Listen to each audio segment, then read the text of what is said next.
അസ്സലാമു അലൈക്കും വറഹ്മത്തുള്ളാഹി. ബിസ്മില്ലാഹിർ റഹ്മാനിർ റഹീം. ഇന്നൽ ഹംദുലില്ലാഹി നഹ്മദുഹു വനസ്തഈനുഹു വനസ്തഗ്ഫിറുഹു വനുഅ്മിനു ബിഹി വനതവക്കലു അലൈഹി വനഊദു ബില്ലാഹി മിൻ ശുറൂരി അൻഫുസിനാ വമിൻ സയ്യിആതി അഅ്മാലിനാ. മൻ യഹ്ദിഹില്ലാഹു ഫലാ മുദില്ല ലഹു വമൻ യുദ്ലിൽ ഫലാ ഹാദിയ ലഹു വനശ്ഹദു അൻ ലാ ഇലാഹ ഇല്ലല്ലാഹു വഹ്ദഹു ലാ ശരീക ലഹു വനശ്ഹദു അന്ന മുഹമ്മദൻ അബ്ദുഹു വറസൂലുഹു. അല്ലാഹുമ്മ സ്വല്ലി അലാ മുഹമ്മദ് വഅലാ ആലി മുഹമ്മദ് كما صليت على إبراهيم وعلى آل إبراهيم إنك حميد مجيد. اللهم بارك على محمد وعلى آل محمد كما باركت على إبراهيم وعلى آل إبراهيم إنك حميد مجيد. ഏറെ സ്നേഹം നിറഞ്ഞ സത്യവിശ്വാസിനികളെ, ജീവിതത്തിൻ്റെ എല്ലാ മേഖലകളിലും അള്ളാഹുവിനെ അനുസരിച്ച് അവനെ സൂക്ഷിച്ച് ജീവിക്കണമേ എന്ന് സ്വന്തത്തെ മറക്കാതെ ഓരോരുത്തരെയും ഓർമ്മിപ്പിക്കുകയാണ്, വസിയത്ത് ചെയ്യുകയാണ്. അള്ളാഹു നമ്മെ അനുഗ്രഹിക്കുമാറാകട്ടെ. ഇന്ന് ഓഗസ്റ്റ് മാസത്തിൻ്റെ രണ്ടാമത്തെ പകുതിയിലാണ് നമ്മളുള്ളത്. ഈ ഒരു സാഹചര്യത്തിൽ ഒരു ഇന്ത്യൻ പൗരന്മാരെന്ന അർത്ഥത്തിൽ നമ്മൾ ഏറ്റവും കൂടുതൽ ഓർക്കുന്നത് ഇന്ത്യയുടെ സ്വാതന്ത്ര്യ സമരത്തെയാണ്. ഓഗസ്റ്റ് മാസത്തിൽ തന്നെ ഏറ്റവും പ്രധാനപ്പെട്ട ഒരു കാര്യമെന്ന് പറഞ്ഞാൽ നമ്മളെ സംബന്ധിച്ച് ഇന്ത്യയുടെ സ്വാതന്ത്ര്യ ദിനമാണ് ഓഗസ്റ്റ് 15.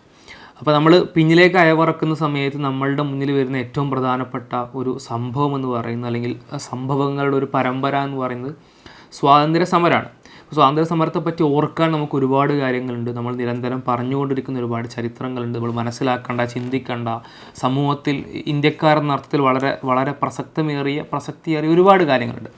ഇന്ന് ഇവിടെ നിങ്ങളോട് പറയാൻ ഉദ്ദേശിക്കുന്ന ചില കാര്യങ്ങൾ എന്ന് പറഞ്ഞാൽ അത് ഒരു ഇന്നത്തെ ഇന്ത്യ സാഹചര്യത്തെ സംബന്ധിച്ച് വളരെ പ്രസക്തമായിട്ടുള്ള ചില കാര്യങ്ങളാണ്. അഥവാ കുറച്ച് വർഷങ്ങളായിക്കൊണ്ട് ഇന്ത്യ സാഹചര്യം എന്ന് പറഞ്ഞാൽ കുറച്ച് കലുഷിതമാണ് രാഷ്ട്രീയമായിക്കൊണ്ട് കലുഷിതമായ ഇന്ത്യ സാഹചര്യത്തിൽ ഏറ്റവും കൂടുതൽ വിദ്വേഷങ്ങൾ അല്ലെങ്കിൽ ആ കാലുഷ്യത്തിൻ്റെ ഏറ്റവും കൂടുതൽ പ്രയാസങ്ങൾ അനുഭവിച്ചുകൊണ്ടിരിക്കുന്ന ഒരു സമൂഹം എന്ന് പറഞ്ഞാൽ അത് മുസ്ലിം സമുദായമാണ്.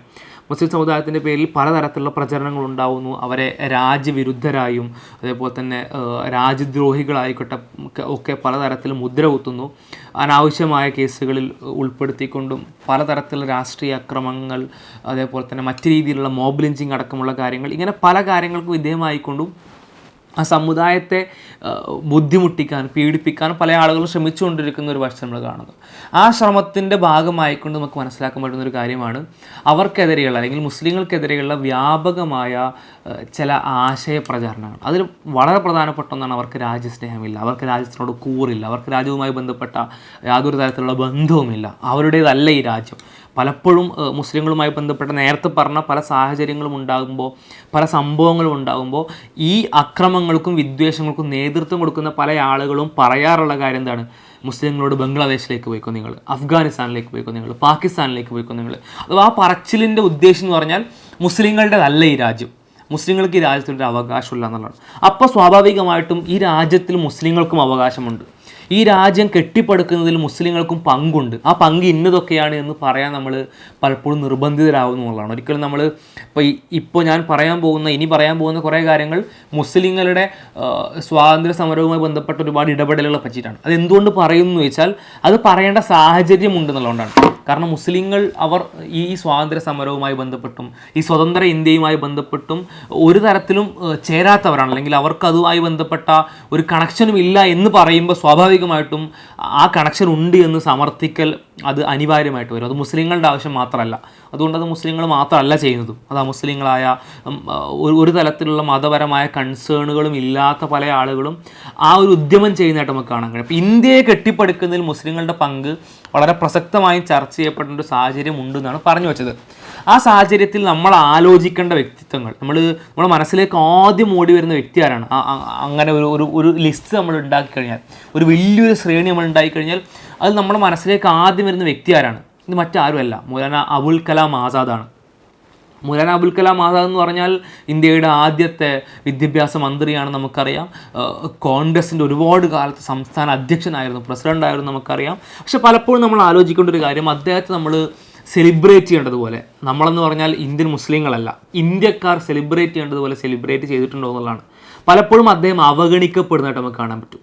ഇത്രത്തോളം മെയിൻ സ്ട്രീമിൽ ഉണ്ടായിരുന്ന വളരെ പ്രധാനപ്പെട്ട ഒരു ലീഡറായിട്ട് കൂടി, നേതാവായിട്ട് കൂടി അദ്ദേഹം ഒരുപാട് മേഖലകളിൽ നിന്ന് അവഗണിക്കപ്പെടുന്നു. ഇപ്പോൾ കഴിഞ്ഞ വർഷമാണ് നിർഭാഗ്യവശാൽ NCERTയുടെ +1 പാഠപുസ്തകത്തിൽ നിന്ന്, പൊളിറ്റിക്കൽ സയൻസിൽ നിന്ന് മൗലാന അബുൽ കലാം ആസാദിൻ്റെ പേര് വെട്ടിമാറ്റുന്നത്. അദ്ദേഹം പങ്കെടുത്ത, അദ്ദേഹം ഭാഗമായ വലിയൊരു പ്രക്രിയയിൽ നിന്ന് അദ്ദേഹത്തിൻ്റെ പേര് മാത്രമായിട്ട് ഒഴിവാക്കി മാറ്റുകയാണ്. അപ്പോൾ അദ്ദേഹം ആ പ്രക്രിയയുടെ ഭാഗമല്ല എന്നുള്ളത് എന്ത് ചെയ്യാണ്, പുതിയ തലമുറ പഠിക്കുകയാണ്. അല്ലെങ്കിൽ പുതിയ തലമുറ അദ്ദേഹം കൂടെ ഉൾപ്പെട്ടുകൊണ്ട് ചെയ്ത കാര്യങ്ങളിൽ അദ്ദേഹം ഉൾപ്പെട്ടിട്ടില്ല എന്നാണ് ഇനി പഠിച്ചുകൊണ്ടിരിക്കുന്നത്.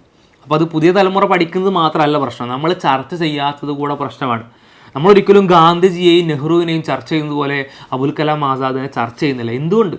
ഗാന്ധിജിയും നെഹ്റുവും സ്വാതന്ത്ര്യ സമരത്തിൻ്റെ മെയിൻ സ്ട്രീമിലേക്ക് കടന്നു വരുന്നതിന് എത്രയോ മുമ്പ് സ്വാതന്ത്ര്യ സമരത്തിൻ്റെ ഭാഗമായ മനുഷ്യനാണ് മൗലാന അബുൽ കലാം ആസാദ്. അദ്ദേഹം 1912 മുതൽ അത് കഴിഞ്ഞിട്ടാണ് ഗാന്ധി സൗത്ത് ആഫ്രിക്കയിൽ നിന്ന് തിരിച്ചു വരുന്നതും അദ്ദേഹം സ്വാതന്ത്ര്യ സമരത്തിൻ്റെ ഭാഗമായി മാറുന്നതൊക്കെ. അതിന് മുന്നേ 1912 അബുൽ കലാം ആസാദ് സ്വാതന്ത്ര്യ സമരത്തിൻ്റെ ഭാഗമാണ്. അദ്ദേഹം ജനിച്ചത് മക്കയിലാണ്. മതപരമായിട്ട് നോക്കുമ്പോൾ ഒരു മുസ്ലിം എന്ന അർത്ഥത്തിൽ മതപരമായ ഒരുപാട് പ്രാധാന്യം കൂടെയുള്ള വ്യക്തിയാട്ടോ അദ്ദേഹം ജനിച്ചത് മക്കയിലാണ്. 1898 അദ്ദേഹത്തിൻ്റെ കുടുംബം ഇന്ത്യയിലേക്ക് തിരിച്ചു വരുന്നത്. അദ്ദേഹത്തിന് വലിയ പാണ്ഡിത്യം ഉണ്ടായിരുന്ന അദ്ദേഹത്തിന്. അദ്ദേഹം ഖുർആന് പരിഭാഷ എഴുതിയ വ്യക്തിയാണ്. പരിഭാഷക്കപ്പുറം ഖുർആൻ തഫ്സീർ എഴുതിയ വ്യക്തിയാണ്. അദ്ദേഹത്തിൻ്റെ തഫ്സീർ വളരെ പ്രശസ്തമാണ്. തർജുമാനുൽ ഖുർആൻ എന്ന് പറയുന്ന ഉറുദു തഫ്സീർ എഴുതിയ വ്യക്തിയാണ് മൗലാന അബുൽ കലാം ആസാദ്. മതപരമായി വലിയ വിജ്ഞാനമുള്ള ഖുർആൻ തഫ്സീർ ചെയ്യാൻ മാത്രം നമുക്കറിയാം. ഖുർആൻ തഫ്സീർ എഴുതണം എന്ന് പറഞ്ഞാൽ എത്ര വലിയ പണിയാണെന്നുള്ളത്. ചില ആളുകളൊക്കെ ജീവിതകാലം മുഴുവൻ ഖുർആൻ്റെ തഫ്സീറുമായി ബന്ധപ്പെട്ട് മാറ്റിവെച്ച മനുഷ്യന്മാരുണ്ട്. അപ്പം അത്രയും വലിയൊരു ജോലിയാണത്. ഒരു മതപരമായ കാര്യങ്ങൾ മാത്രം ഫോക്കസ് ചെയ്തിരുന്ന ഒരാളെ സംബന്ധിച്ച് പോലും വലിയ ഡ്യൂട്ടിയാണത്. ആ വലിയ ഡ്യൂട്ടി ചെയ്ത മനുഷ്യനാണ് അബുൽ കലാം ആസാദ്. അത്രത്തോളം വലിയ മതപണ്ഡിതനാണ്. ഉലമായെ ഹിന്ദ് എന്നുള്ളൊരു പദവി പോലും അദ്ദേഹത്തിന് കൊടുക്കാൻ ഇന്ത്യൻ മുസ്ലിങ്ങൾക്ക് ഒരു പ്ലാൻ ഉണ്ടായതായിട്ടും പല മുസ്ലിം നേതാക്കളും പല മുസ്ലിം സംഘടനകളും അദ്ദേഹത്തെ അതുമായി ബന്ധപ്പെട്ട് അത്തരം ഒരു പദവി അദ്ദേഹത്തിന് കൊടുക്കുന്നതിന് ബന്ധപ്പെട്ട് സമീപിച്ചതായിട്ടും അദ്ദേഹം ആ ഒരു പദവി നൽകുന്നതിന് നിരസിച്ചതായിട്ടും നമുക്ക് കാണാൻ കഴിയും. അപ്പം അത്ര ഉലമായെ ഹിന്ദ് എന്ന പദവിയിലേക്ക് ഉയർത്താൻ അദ്ദേഹത്തിന് ഇസ്ലാമികമായിട്ടുള്ള പാണ്ഡിത്യത്തിൽ യോഗ്യതയുണ്ടെന്ന് മറ്റുള്ള മുസ്ലിം നേതാക്കളും മനസ്സിലാക്കിയ, തർജുമാനുൽ ഖുർആനെ പോലെയുള്ള വലിയ തഫ്സീർ എഴുതിയ, ഖുർആൻ്റെ തഫ്സീർ എഴുതിയ അത്ര വലിയ ഇസ്ലാമിക പണ്ഡിതനാണ് അദ്ദേഹം. അദ്ദേഹമാണ് നേരത്തെ പറഞ്ഞതുപോലെ വലിയ രീതിയിൽ ഇന്ത്യൻ സ്വാതന്ത്ര്യ സമരത്തിൽ ഇടപെടലുകൾ ഉണ്ടാക്കുന്നത്. അപ്പോൾ മുസ്ലിങ്ങൾ എന്ന് പറഞ്ഞാൽ ചെറിയ മുസ്ലിങ്ങളല്ല, മതപരമായി വലിയ കൺസേൺസ് ഉണ്ടായിരുന്ന, വെറും പേരിന് മാത്രം മുസ്ലിങ്ങളായിട്ട് ജീവിക്കുന്ന ആളുകളല്ല, മതപരമായ വലിയ കൺസേൺസ് ഉണ്ടായിരുന്ന മുസ്ലിങ്ങളാണ് ഇത്തരത്തിൽ വലിയ രീതിയിൽ സ്വാതന്ത്ര്യ സമരത്തിൻ്റെ ഭാഗമാകുന്നതാണ്. അബുൽ കലാം ആസാദിൻ്റെ പങ്ക് എന്ന് പറഞ്ഞാൽ ഒരിക്കലും ചെറുതല്ല. അദ്ദേഹമാണ് ഇന്ത്യൻ നാഷണൽ കോൺഗ്രസിൻ്റെ ഏറ്റവും പ്രായം കുറഞ്ഞ സംസ്ഥാന പ്രസിഡന്റ്. ഒന്ന് ആലോചിച്ച് നോക്കി, 35-ാമത്തെ വയസ്സിൽ 1921 അദ്ദേഹത്തെ ഇന്ത്യൻ നാഷണൽ കോൺഗ്രസിൻ്റെ സംസ്ഥാന പ്രസിഡന്റ് ആക്കുന്നുണ്ട്. ആ ചെറിയ പ്രായത്തിൽ അദ്ദേഹത്തെ ആ പദവിയിലേക്ക് കൊണ്ടുപോകണമെങ്കിൽ അദ്ദേഹം ഉണ്ടാക്കിയൊരോളം, അദ്ദേഹം ഈ രാജ്യത്ത് ചെറിയൊരു സ്ഥലമല്ല, വലിയ സ്ഥലത്തുള്ള ഒരുപാട് നേതാക്കളും ഒരുപാട് പ്രവർത്തകരുമുള്ള വലിയൊരു പാർട്ടിയാണ്. ആ പാർട്ടിയുടെ നേതൃത്വത്തിലേക്ക് 35 വയസ്സുകാരനായിട്ടുള്ള ഒരാൾ എത്തണമെങ്കിൽ, അതും അദ്ദേഹം 1945 വരെ 10 ആ സ്ഥാനത്ത് തുടരുകയും ചെയ്തു. അങ്ങനെ തുടരുകയും ചെയ്യണമെങ്കിൽ അദ്ദേഹത്തിൻ്റെ ഒരു രാഷ്ട്രീയമായ സ്വാധീനം അലച്ചോക്കാൻ, അതും ചെറിയ സമയമാണോ ഇത്? ചെറിയ കാലഘട്ടമാണോ ഇത്? അല്ല. ബ്രിട്ടീഷുകാരെ ഇന്ത്യയിൽ നിന്ന് തുരത്തുന്ന സമയത്തിലെ ഏറ്റവും പ്രധാനപ്പെട്ട സമയമാണിത്. അഥവാ സ്വാതന്ത്ര്യ സമരത്തിൻ്റെ ഏറ്റവും പ്രധാനപ്പെട്ട ഭാഗങ്ങൾ നടന്നുകൊണ്ടിരിക്കുന്ന സമയമാണിത്. ആ സമയത്ത് ആ സ്വാതന്ത്ര്യ സമരത്തിന് ചുക്കാൻ പിടിക്കുന്ന പാർട്ടിയുടെ സംസ്ഥാന പ്രസിഡൻ്റായിട്ടിരിക്കുന്ന ഒരു മനുഷ്യൻ്റെ രാഷ്ട്രീയ പ്രാധാന്യം എന്ന് ആലോചിച്ച് നോക്കി. അത്രത്തോളം പ്രാധാന്യമുള്ള വേറെ മനുഷ്യന്മാർ, അല്ലെങ്കിൽ വേറെ രാഷ്ട്രീയക്കാർ, വേറെ പോരാളികൾ, വേറെ സേനാനികൾ സ്വാഭാവികമായിട്ടും ആ നാട്ടിൽ ചുരുക്കമായിരിക്കും. അത്രത്തോളം ടോപ്പ് പൊസിഷനിലായിരിക്കുന്നത്. മാത്രമല്ല, ഇന്ത്യ പാകിസ്ഥാൻ വിഭജനം അടക്കമുള്ള വളരെ പ്രധാനപ്പെട്ട അജണ്ടകൾ വരുന്നതും, ക്വിറ്റ് ഇന്ത്യ സമരം പോലെയുള്ള വലിയ മൂവ്മെൻറ്റുകൾ വരുന്നതും, അത്തരത്തിലുള്ള ഇന്ത്യൻ രാഷ്ട്രീയ സാഹചര്യം ഏറ്റവും കൂടുതൽ ഡൈനാമിക്കായ, ഏറ്റവും കൂടുതൽ കലുഷിതമായ, ഏറ്റവും കൂടുതൽ അതിൻ്റെ ഒരു വൈബ്രൻസി കാണിച്ച, അതിൻ്റെ ഒരു ചലനാത്മകത അത്രത്തോളം കാണിച്ചൊരു കാലഘട്ടമാണത്. ആ കാലഘട്ടത്ത് ഇന്ത്യൻ നാഷണൽ കോൺഗ്രസ് എന്ന് പറയുന്ന ഈ സ്വാതന്ത്ര്യ സമരത്തിന് ചുക്കാൻ പിടിച്ച പാർട്ടിയുടെ പ്രസിഡൻ്റായിരുന്നൊരു മനുഷ്യനാണ് മൗലാന അബുൽ കലാം ആസാദ്. അദ്ദേഹത്തിൻ്റെ പേര് എന്ന് പറഞ്ഞാൽ, അദ്ദേഹത്തിൻ്റെ തൂലികാനാമാണ് ഈ അബുൽ കലാം ആസാദ് എന്നുള്ളത്. അദ്ദേഹത്തിൻ്റെ ശരിക്കുള്ള പേര് എന്ന് പറഞ്ഞാൽ അബുൽ കലാം ഗുലാം അഹമ്മദ് മുഹീദ്ദീൻ എന്നൊക്കെയാണ് അദ്ദേഹത്തിൻ്റെ പേര്. അതുപോലെ തൻ്റെ തൂലികാനാമമായിട്ട് അബുൽ കലാം ആസാദ് എന്ന പേര് സ്വീകരിക്കുകയാണ്. അതിലൊന്നും മൗലാന അല്ല കേട്ടോ. മൗലാന എന്ന് പറഞ്ഞാൽ ഞങ്ങളുടെ നേതാവ് എന്നുള്ളതാണ്. ആ പേര് അദ്ദേഹത്തിന് ലഭിക്കുന്നത് അദ്ദേഹത്തെ മറ്റുള്ളവരങ്ങനെ വിളിച്ചിട്ടാണ്. അദ്ദേഹത്തെ അങ്ങനെ വിളിച്ച പ്രധാനപ്പെട്ട ആളുകൾ എന്ന് പറഞ്ഞാൽ ഗാന്ധിജിയും നെഹ്റു ഒക്കെ ആയിരുന്നു. ഗാന്ധിജിക്കും നെഹ്റുവിനൊക്കെ അദ്ദേഹം വളരെ പ്രിയപ്പെട്ടവനായിരുന്നു നമുക്ക് കാണാൻ കഴിയും. അപ്പോൾ ഗാന്ധിജിയെ സംബന്ധിച്ച് ഗാന്ധിജി ആണ് തൻ്റെ പ്രിൻസിപ്പൽ സെക്രട്ടറി ആയിട്ടുള്ള മഹാദേവ് ദേശായിയെ കൊണ്ട് ഇദ്ദേഹത്തിൻ്റെ അഥവാ അബുൽ കലാം ആസാദിൻ്റെ ജീവചരിത്രം എഴുതിക്കുന്നത്. അതേപോലെ തന്നെ നെഹ്റു അബുൽ കലാം ആസാദ് മരണപ്പെട്ട സമയത്ത് അദ്ദേഹത്തെ പറ്റി പറയുന്നത്, ഞാനിനി ആരോടെൻ്റെ ഉപദേശം തേടും, കാരണം എൻ്റെ മൗലാന മരണപ്പെട്ടു പോലെ എന്നാണ് പറയുന്നത്. അഥവാ നെഹ്റു പ്രധാനമന്ത്രി ആയിരിക്കാം കേട്ടോ. അപ്പോൾ നെഹ്റു എന്ന് പറയുന്ന രാജ്യത്തിൻ്റെ തലവന് ഉപദേശം തേടാനുള്ള ഏറ്റവും പ്രധാനപ്പെട്ട കണ്ണി എന്ന് പറയുന്നത്, അല്ലെ ഏറ്റവും പ്രധാനപ്പെട്ട അത്താണി എന്ന് പറയുന്നത് അബുൽ കലാം ആസാദായിരുന്നു. അതേപോലെ നെഹ്റുവും അബുൽ കലാം ആസാദും ഒരേ ദിശയിൽ സഞ്ചരിച്ചിരുന്ന ആളുകളായിരുന്നില്ല. അപ്പോൾ നെഹ്റുവും ഗാന്ധിജിയും തമ്മിൽ ഒരുപാട് വിഷയങ്ങളിൽ അഭിപ്രായ വ്യത്യാസം ഉണ്ടായിരുന്നു നമുക്കറിയാം. അതിൽ ഈ അബുൽ കലാം ആസാദ് എന്ന് പറഞ്ഞാൽ എപ്പോഴും അദ്ദേഹം ഗാന്ധിജിക്കൊപ്പം നിന്ന മനുഷ്യനായിരുന്നു. അതുകൊണ്ട് തന്നെ നെഹ്റുവുമായിട്ട് ഒരുപാട് വിഷയങ്ങളിൽ അഭിപ്രായ വ്യത്യാസങ്ങളുണ്ട്, വിയോജിപ്പുകളുണ്ട്. എന്നിട്ടും നെഹ്റുവിൻ്റെ അഡ്വൈസുകൾ അഥവാ ഉപദേശങ്ങൾ എന്ന് പറഞ്ഞാൽ അധികവും അബുൽ കലാം ആസാദിൽ നിന്നുള്ളതായിരുന്നു നമുക്ക് കാണാൻ കഴിയും. അതേപോലെ ഇപ്പോൾ ഗാന്ധിജിയുമായിട്ടുള്ള ആ തരത്തിലുള്ള ബന്ധം പറഞ്ഞു. ഗാന്ധിജിയുമായിട്ട് അഹിംസയുടെ മാർഗത്തിൽ ഒരുപാട് പോരാടിയ വ്യക്തിയായിരുന്നു അബുൽ കലാം ആസാദ്. ഗാന്ധിജിയുമായിട്ട് എത്രത്തോളം ചേർന്ന് എന്ന് ചോദിച്ചാൽ, ഇപ്പോൾ അഹിംസയാണ് അബുൽ കലാം ആസാദിൻ്റെ മാർഗ്ഗം എന്ന് പറഞ്ഞു. അതല്ലാത്ത മാർഗം സ്വീകരിച്ച ഒരുപാട് സ്വാതന്ത്ര്യ സമര സേനാനികളുണ്ട് കേട്ടോ. അവരൊരിക്കലും നമ്മൾ കുറച്ച് കാണിക്കല്ല, ഇത് മാത്രമാണ് സ്വാതന്ത്ര്യത്തിനുള്ള മാർഗ്ഗം എന്ന് പറയല്ല. ഇപ്പോൾ സുഭാഷ് ചന്ദ്രബോസിനെ പോലെ, ഭഗത് സിംഗിനെ പോലെ, അതിലൊക്കെ അതിൽ മുസ്ലിങ്ങളായിട്ടുള്ള മതപരമായി ആ തരത്തിൽ ന്യായീകരണങ്ങൾ കണ്ടെത്തി അതുമായി ബന്ധപ്പെട്ട ബോധ്യങ്ങൾ ഉണ്ടാക്കിക്കൊണ്ട് ആ തരത്തിൽ പോരാടിയ മനുഷ്യന്മാരുണ്ട്. ഇപ്പോൾ ടിപ്പു സുൽത്താനെ പോലെ, ഇനി നമ്മളെ നാട്ടിലേക്ക് വരികയാണെങ്കിൽ വാര്യംകുന്നത്ത് കുഞ്ഞഹമ്മദ് ഹാജിയൊക്കെ പോലെ തന്നെ ഒരുപാട് ആളുകൾ നമുക്ക് ആ മാർഗത്തിൽ സായുധമായ പോരാട്ടം എന്ന അർത്ഥത്തിൽ നമുക്ക് കാണാൻ കഴിയും.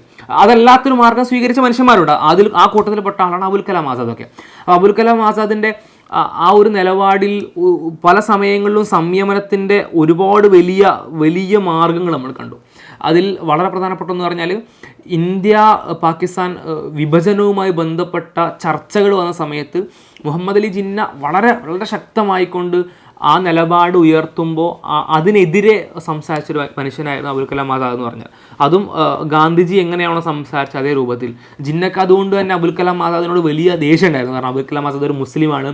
എന്നിട്ടും എന്തുകൊണ്ട് പാകിസ്ഥാൻ എന്ന് പറയുന്ന ഒരു മുസ്ലിം രാജ്യത്തിന് അദ്ദേഹം എന്തുകൊണ്ട് എതിർപ്പ് നിൽക്കുന്നു അല്ലെങ്കിൽ എതിരെ പ്രവർത്തിക്കുന്നു അതുകൊണ്ട് ഒരുപാട് വിമർശനം, ഒരുപാട് വിയോജിപ്പ് ജിന്നക്കുണ്ടായിരുന്നു. ഒരുപാട് കാലം ജിന്ന അബുൽ കലാം ആസാദിൻ്റെ മുഖത്ത് പോലും നോക്കാതെ നടന്നിരുന്നു എന്നൊക്കെ നമുക്ക് ചരിത്രം വായിക്കുമ്പോൾ മനസ്സിലാക്കാൻ പറ്റും. അതിൽ ഏറ്റവും പ്രധാനപ്പെട്ട ഒരു പോയിന്റ് പറഞ്ഞാൽ, അപ്പോൾ അബുൽ കലാം ആസാദിന് ഭിന്നത എന്ന് പറഞ്ഞാൽ, രണ്ട് രാജ്യം വിഭജിച്ച് പോകുക എന്ന് പറഞ്ഞാൽ തീരെ താല്പര്യമില്ലാത്ത കാര്യമാണ്. അദ്ദേഹം ഒരു പ്രസംഗത്തിൽ പറയുന്നുണ്ട്, സ്വർഗത്ത് നിന്നൊരു മാലാഖ ഇറങ്ങി വന്നുകൊണ്ട് അദ്ദേഹം ഇതിൻ്റെ പ്രസിഡൻ്റായിരിക്കും, ഇന്ത്യൻ നാഷണൽ കോൺഗ്രസിൻ്റെ പ്രസിഡൻ്റായിരിക്കുകയാണ് പറയുന്നത്. അഥവാ ഈ സ്വാതന്ത്ര്യ സമരത്തിൻ്റെ ഏറ്റവും ടോപ്പിൽ നിൽക്കുകയാണ് പറയുന്നത്. അദ്ദേഹമാണ് ഏറ്റവും വലിയ അമീർ ആ സമയത്ത് സ്വാഭാവികമായിട്ടും. അപ്പോൾ അദ്ദേഹം പറയുന്നത്, ഒരു സ്വർഗത്തു നിന്നൊരു മാലാഖ ഇറങ്ങി വന്നിട്ട് നിങ്ങൾ ഹിന്ദുക്കളും മുസ്ലിങ്ങളും വിഭജിക്കുകയാണെങ്കിൽ നിങ്ങൾക്ക് 24 മണിക്കൂർ കൊണ്ട് സ്വാതന്ത്ര്യം നൽകാമെന്ന് പറഞ്ഞാൽ സ്വാതന്ത്ര്യത്തിന് വലിയ വിലയുണ്ടെന്ന് എനിക്കറിയാം, എങ്കിലും ഞാൻ ആ സ്വാതന്ത്ര്യം അത്ര പെട്ടെന്ന് വേണ്ട എന്ന് വെക്കും. അഥവാ ആ ഒരു വിഭജനം ഉണ്ടായിട്ട് എനിക്ക് പെട്ടെന്നൊരു സ്വാതന്ത്ര്യം എൻ്റെ രാജ്യത്തിന് നേടണമെന്ന് ഒരിക്കലും ഞാൻ ആഗ്രഹിക്കില്ല എന്ന് പറയുന്നത്. അത്രത്തോളം ഈ വിഭജനത്തിനെയും ഭിന്നിപ്പിനെയും എതിർത്ത അല്ലെങ്കിൽ അതിനോട് വിയോജിപ്പുണ്ടായ വ്യക്തിയായിരുന്നു അബുൽ കലാം ആസാദ്. അപ്പോൾ അതുകൊണ്ട് തന്നെ നേരത്തെ പറഞ്ഞതുപോലെ ജിന്നക്ക് ഭയങ്കരമായിട്ടുള്ളൊരു വിയോജിപ്പ്, ഭയങ്കരമായിട്ടുള്ളൊരു അകൽച്ചയുമുണ്ട് അബുൽ കലാം ആസാദിനോട്. അപ്പോൾ ആ അകൽച്ച ഉണ്ടായിരിക്കെ തന്നെ ഗാന്ധിജിയും ഇതേപോലെ തന്നെ ഇന്ത്യ പാകിസ്ഥാൻ വിഭജനത്തിന് വലിയ എതിർപ്പുള്ള ആളാണ്.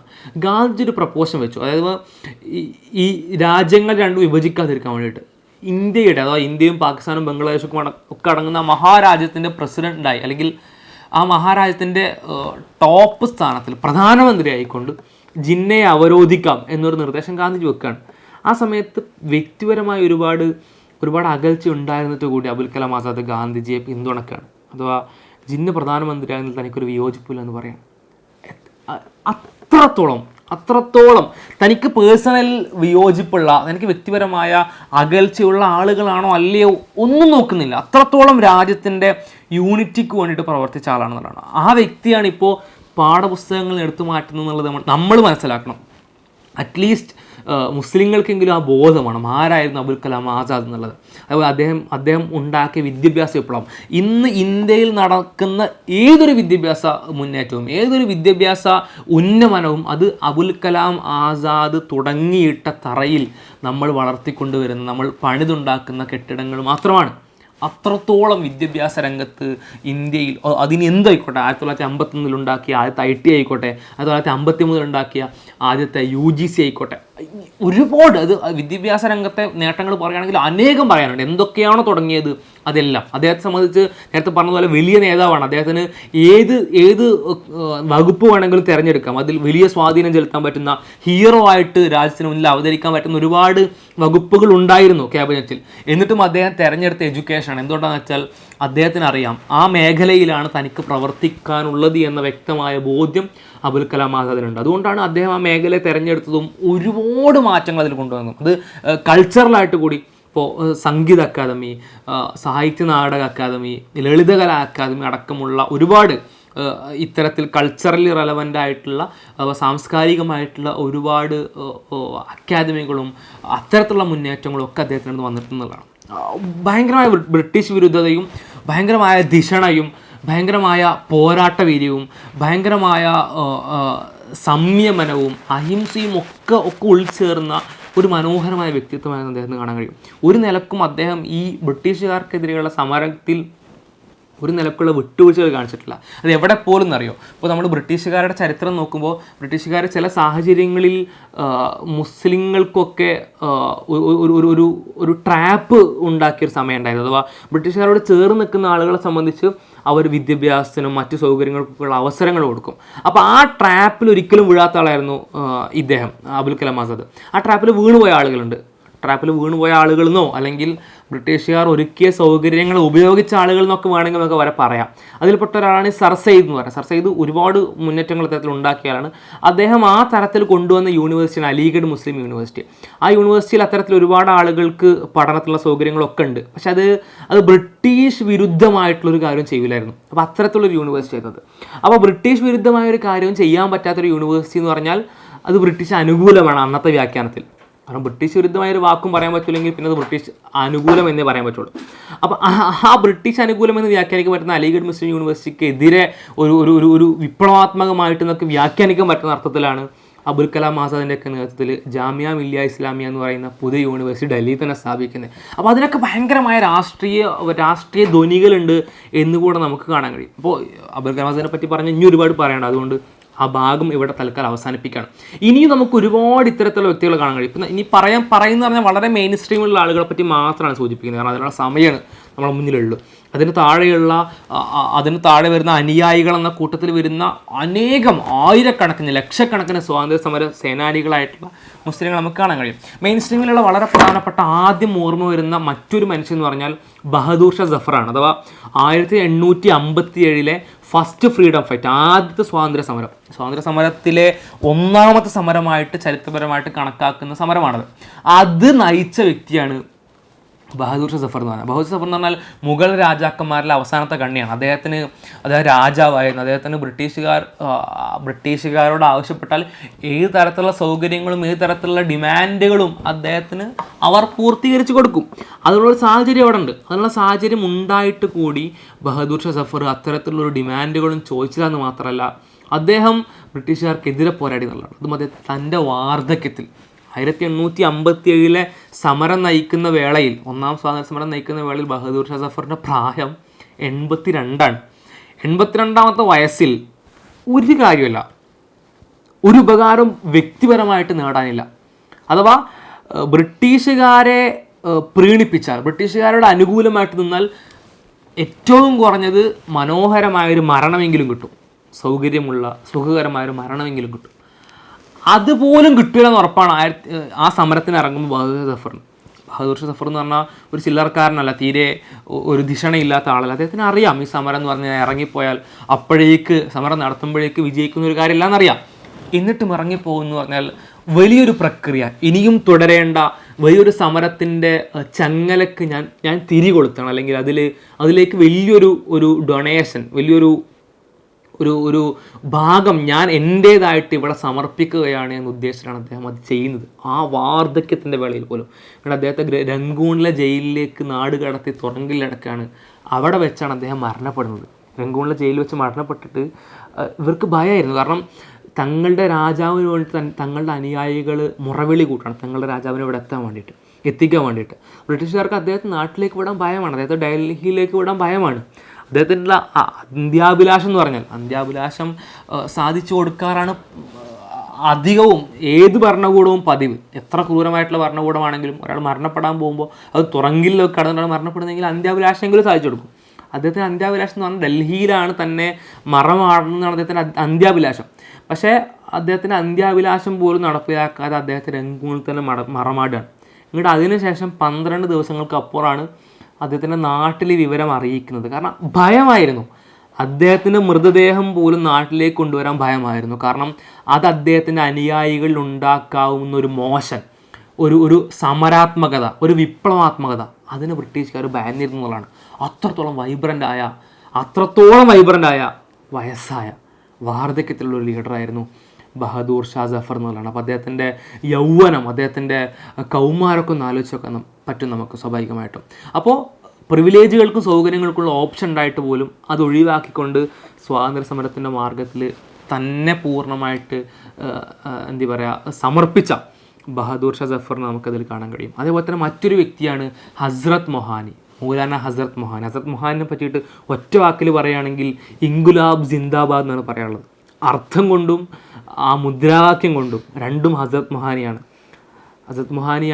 ആ മുദ്രാവാക്യം ലോകം മുഴുവൻ പ്രശസ്തമായ, എസ്പെഷ്യലി ഇന്ത്യയിലെങ്കിലും ഏറ്റവും കൂടുതൽ ഉപയോഗിക്കപ്പെട്ട മുദ്രാവാക്യം എന്ന് നമുക്ക് പറയാൻ പറ്റുന്ന ഇൻകുലാബ് സിന്ദാബാദ് എന്നുള്ള മുദ്രാവാക്യം കൊണ്ടുവന്നത് മൗലാന ഹസ്രത്ത് മൊഹാനിയാണ്.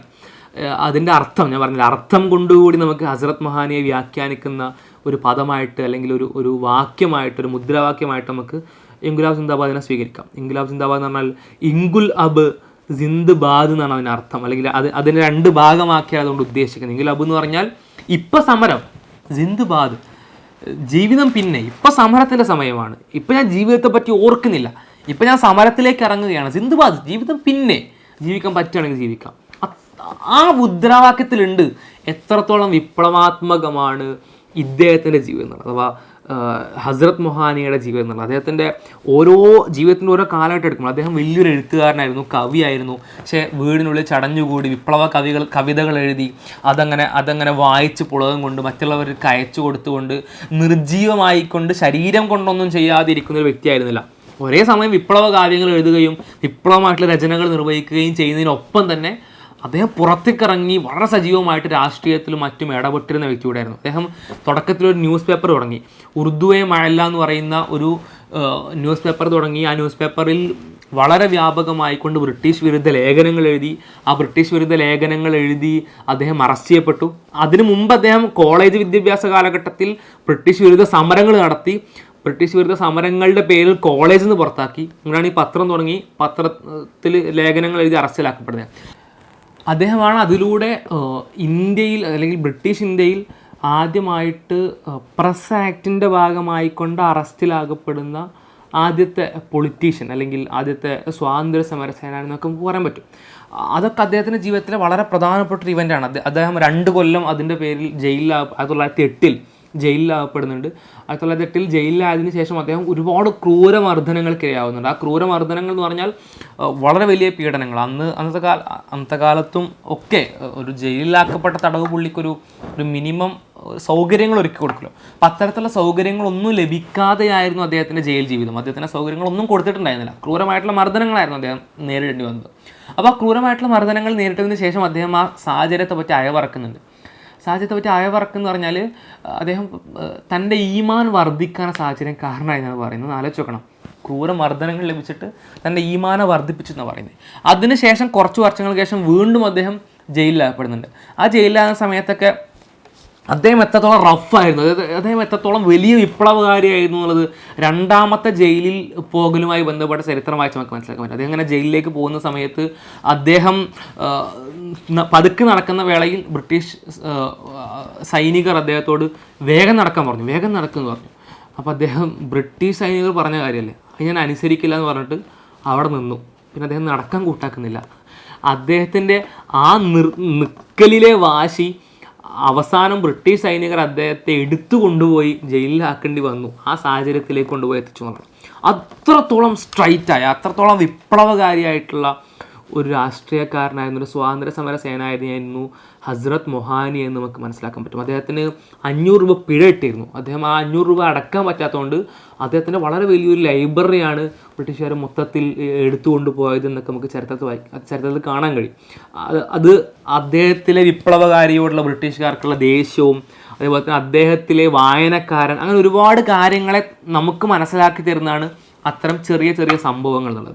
അദ്ദേഹത്തിന് ഗാന്ധിജിയോടൊക്കെ എതിർപ്പുണ്ടായിരുന്നു, മറ്റൊന്നും കൊണ്ടല്ല, ഗാന്ധിജിയോടൊക്കെ മിതവാദം കൊണ്ടായിരുന്നു. നേരത്തെ പറഞ്ഞില്ല, അബുൽ കലാം ആസാദ് എന്ന് പറഞ്ഞാൽ ഗാന്ധിജി എപ്പോഴും മിതവാദിയായിരുന്നു. അതേ സമയത്ത് ഹസ്രത്ത് മൊഹാനി എന്ന് പറഞ്ഞാൽ മിതവാദിയല്ല, വിപ്ലവകാരിയാണ്, വലിയ വിപ്ലവകാരിയാണ്. അദ്ദേഹം 1921 കോൺഗ്രസ് മുസ്ലിം ലീഗ് സംയുക്ത സമ്മേളനത്തിൽ അദ്ദേഹമായിരുന്നു ആ സമ്മേളനത്തിൻ്റെ പ്രസിഡന്റ്. ആലോചിച്ച് നോക്കണം, എത്ര വലിയ നേതാവാണെന്ന് ആലോചിച്ച് നോക്കണം. കോൺഗ്രസ് മുസ്ലിം ലീഗ് സമ്മേളനത്തിൻ്റെ അധ്യക്ഷൻ അത് ഹസ്രത്ത് മൊഹാനി ആയിരുന്നു. അപ്പോൾ എത്രത്തോളം വലിയ നേതാവാണെന്ന് ആലോചിക്കണം. ഞാൻ പറഞ്ഞു, നമ്മൾ താഴത്തെ ശ്രേണിയിലുള്ള ചെറിയ നേതാക്കന്മാരെ പറ്റി പറയുന്നില്ല, വെറും ടോപ്പ് ലെയറിലുള്ള നേതാക്കന്മാരെ പറ്റി മാത്രമാണ് പറയുന്നത്.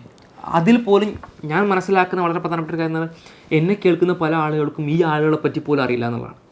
1921 കോൺഗ്രസ് മുസ്ലിം ലീഗ് സംസ്ഥാന സമ്മേളനത്തിൽ അധ്യക്ഷനായിരുന്ന ഹസ്രത്ത് മൊഹാനിയെ പറ്റി പോലും ഇൻകുലാബ് സിന്ദാബാദ് എന്നുള്ള മുദ്രാവാക്യം ഒരുപാട് വിപ്ലവകാരികളിൽ നമ്മൾ കേട്ടിട്ടുണ്ടാവും. ആ മുദ്രാവാക്യത്തിൻ്റെ രചയിതാവായ, അത് മുന്നോട്ട് വെച്ച ഹസ്രത്ത് മൊഹാനിയെ പോലും അറിയാത്ത ആളുകൾ നമ്മളിലുണ്ടെങ്കിൽ പിന്നെ എങ്ങനെയാണ് സ്വാതന്ത്ര്യ സമര സേനാനികളെ അല്ലെങ്കിൽ അതിലെ മുസ്ലിങ്ങളെ എങ്ങനെയാണ് സമൂഹം ഓർക്കുക? നമ്മൾ സമൂഹത്തെ കുറ്റപ്പെടുത്തിക്കൊണ്ട് കാര്യമില്ലല്ലോ. നമ്മൾ ഓർക്കുന്നില്ല, നമ്മൾ വായിക്കുന്നില്ല, നമ്മൾ കേൾക്കുന്നില്ല, നമ്മൾ പറയുന്നില്ല. പിന്നെ ഇങ്ങനെ സ്വാഭാവികമായിട്ടും പൊതുജനങ്ങളിലേക്ക് അത് എത്തുക. അപ്പോൾ നമ്മളിന്ന് തുടങ്ങണം എന്നുള്ളതാണ്. അത്രയും വലിയ നേതാവാണ് അദ്ദേഹം സൂചിപ്പിക്കാൻ വേണ്ടിയിട്ടാണ് പറഞ്ഞത്. മാത്രമല്ല, ആ സമ്മേളനവുമായി ബന്ധപ്പെട്ട് വേറൊരു കാര്യം എന്ന് പറഞ്ഞാൽ അദ്ദേഹത്തിൻ്റെ വീക്ഷണം കൂടെ, അല്ലെങ്കിൽ അദ്ദേഹത്തിൻ്റെ ദിശ കൂടെ നമുക്ക് മനസ്സിലാക്കാൻ പറ്റും.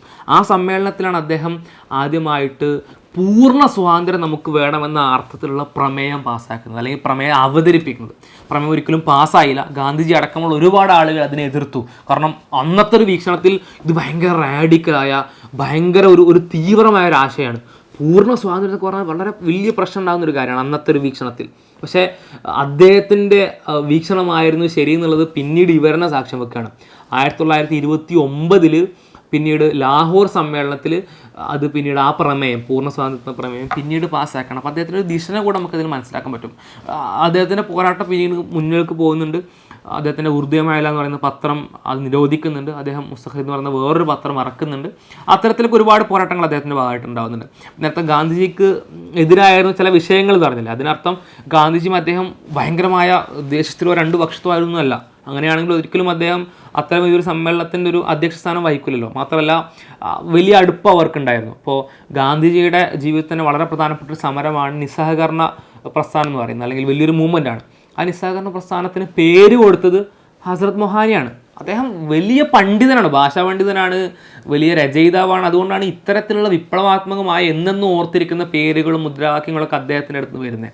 മാത്രമല്ല, ഗാന്ധിജി അദ്ദേഹത്തെ പറ്റി ഓർക്കാറുണ്ടായിരുന്നത്, ഹസ്രത്ത് മൊഹാനിയുമായിട്ട് ഞാൻ ഒരു ദിവസം സംസാരിച്ചാൽ അന്ന് രാത്രി എനിക്ക് ഉറക്കം വരില്ല. അത്രത്തോളം വലിയ വിപ്ലവവാക്യങ്ങൾ പറഞ്ഞുകൊണ്ട് ഗാന്ധിജിയെ പോലും ഭയപ്പെടുത്തുന്നു. അപ്പോൾ ഗാന്ധിജിയുടെ ദൗത്യത്തെപ്പറ്റി, അപ്പോൾ ഇന്ത്യക്ക് സ്വാതന്ത്ര്യം കിട്ടേണ്ടതിന് അനിവാര്യതയെപ്പറ്റി ഗാന്ധിജിയെ പോലും അത്ര വലിയ രീതിയിൽ പ്രചോദിപ്പിക്കുന്ന, ഗാന്ധിജിയുടെ പോലും ഉറക്കം കളയുമാർ ഗാന്ധിജിയുടെ മനസ്സിനെ പിടിച്ചു കുലുക്കുന്ന വിപ്ലവകരമായിട്ടുള്ള കാര്യങ്ങൾ ഇന്ത്യയെപ്പറ്റി പറയുന്ന, രാജ്യത്തെ പറ്റി പറയുന്ന, രാജ്യസ്നേഹത്തെ പറ്റി പറയുന്ന, രാജ്യ സ്വതന്ത്രതയെ പറ്റി പറയുന്ന വലിയ വിപ്ലവകാരിയായിരുന്നു ഹസ്രത്ത് മൊഹാനി എന്നുള്ളതാണ്. അദ്ദേഹത്തിൻ്റെ വിപ്ലവം തുടർന്നുകൊണ്ടേയിരുന്നിരുന്നു. അദ്ദേഹത്തിൻ്റെ വിപ്ലവം എന്ന് പറഞ്ഞാൽ സ്വാതന്ത്ര്യം കിട്ടിയതിന് ശേഷം തുടർന്നിട്ടുണ്ട്. അദ്ദേഹത്തിൻ്റെ സ്വാതന്ത്ര്യം കിട്ടിയതിന് ശേഷം കോൺസ്റ്റിറ്റ്യൂഷണൽ കമ്മിറ്റിയിൽ കോൺസ്റ്റിറ്റ്യൂഷനിൽ ഒപ്പിടാത്ത ഒരേ ഒരു വ്യക്തി, അതിലുണ്ടായിട്ട് കൂടി അതിലൊപ്പിടാത്ത, അസംബ്ലിയിൽ പങ്കെടുത്തിട്ട് കൂടി അതിൽ ഒപ്പിടാത്ത ഒരു വ്യക്തി ഹസ്രത്ത് മൊഹാനിയാണ്.